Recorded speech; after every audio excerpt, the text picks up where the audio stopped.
we all have very complicated relationships to this system. And one of the things I want to say just right at the beginning here is that we're here to talk about Christian hegemony, not Christianity. There's all kinds of forms of Christianity in the world, and all kinds of communities of Christians who get together in various ways based on various values and things. And then there's a dominant political economic institution. And we're really here to look at that and how that shapes the environment that all of us, Christians and non-Christians, have to function within, whether we're reclaiming Christianity or trying to practice our own cultures and spiritual practices. And so that means that this isn't about people's individual beliefs or values as Christians. Because again, there's a wide gamut of how that plays out.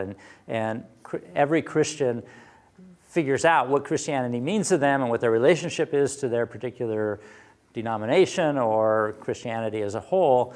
And that's a very complex kind of relationship.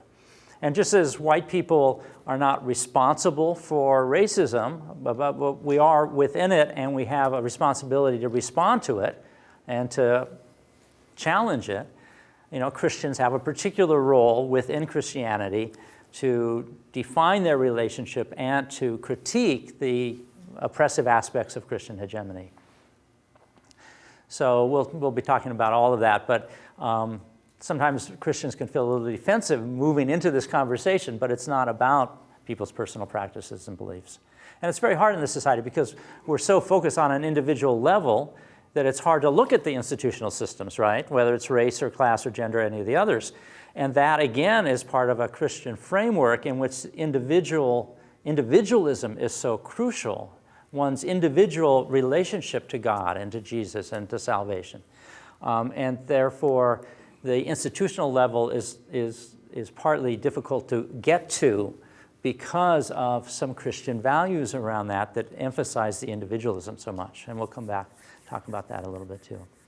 The other thing, though, I think that it's important to acknowledge is that most of us, if not all of us, come from some family, history, region, or identity that has been persecuted by Christianity, by Christian dominance, by Christian elites and power systems, which means that we carry in us some of the terror of those persecutions. Whether it was slavery or the Inquisition or the witch burnings or the Holocaust or all kinds of different systems, that we in the room carry some of that history with us. We know about that. Our people have lived through that. And so it's natural and not surprising that we will have a lot of feelings about that. And I want to remind us to pay attention to those feelings. And to think about how we take care of ourselves in doing this work.